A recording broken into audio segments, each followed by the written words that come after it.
Hello, I'm Dominic Walker, JMW's Inside Man. My guest is Dipesh Shah. Dipesh is a partner at JMW's London office and specialises in corporate immigration and also has a specialism in sport as well. So, Dipesh, we've heard a lot about what has happened to Novac Djokovic, and he's in a hotel at the moment and doesn't seem to be going anywhere fast. Can you just give us an idea of what's happened, please, Dipesh? Yeah, hi Dom. This is a really interesting story. See, as the organisers of the Australian Open have taken a stricter approach than currently adopted in the UK, making vaccination mandatory for participation unless medically exempt. Now, this could have been a much bigger story, obviously, if Djokovic and other players have sought to bring a legal challenge to the mandatory vaccination requirements, and could have raised issues, obviously, in terms of regulatory and commercial law. See, Australia requires all foreign visitors entering the country to be double vaccinated. Otherwise, they need to complete a 14 days, obviously 14 days in quarantine. However, Djokovic, obviously, who said he's opposed to vaccination, posted on social media that he gained a medical exemption. After the announcements, obviously, it's resulted in a lot of, political row erupted, obviously, while he was on a flight. With many Australians, obviously, who've endured months of lockdown and restrictions, aggrieved, at the fact that there was, there seems to be one rule for Novak Djokovic and another for everyone else. Now, I think really it boils down to whether the legal principles were correctly applied and whether the right visa was applied and whether the medical exemption is valid and, and would stand. So, Dipesh, you mentioned the medical exemption. I mean, how are these visas granted? How is it decided? In this case, Tennis Australia, which is a sporting governing body that runs the Australian Open, confirmed that the top seed had gained entry, under its exemption policy. This works, as follows. So you have two independent medical panels that assess claims from players, which are anonymised to prevent any bias.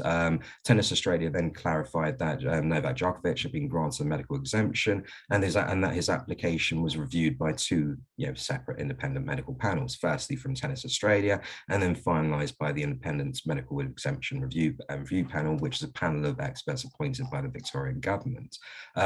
Criteria listed by the Australian Technical Advisory Group as permissible reasons for a medical exemption. They can range from suffering acute major medical conditions to any serious adverse effect attributed to the previous dose of COVID-19, and also for those who had recently tested positive for COVID-19. Vaccination can also be deferred, until 6 months after infection.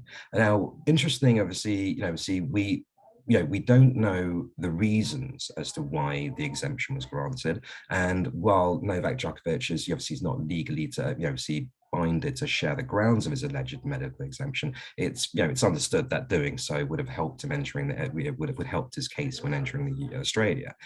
Interestingly, however, COVID-19 infection of one, in the past 6 months is not a valid reason for a medical exemption under the federal rules. So while the exemption was granted under the state, legislation, it wasn't a valid exemption under the federal rules, and this is really where the difficulties have arisen for Novak Djokovic. And we know that all of this is subject to appeal at the moment, so we'll watch that with great interest. Now, Dipesh, I know that you advise sports stars. How can you help with visa requirements?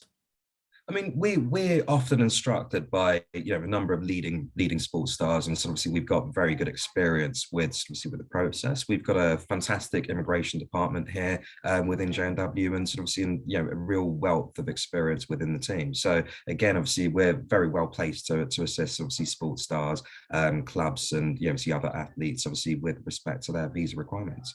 Thank you very much for your insight, Dipesh, and we'll watch with great interest as to what happens over the coming days and weeks with this. If you'd like to contact Dipesh, you can email insideman@jmw.co.uk or call 0161 82 81 999.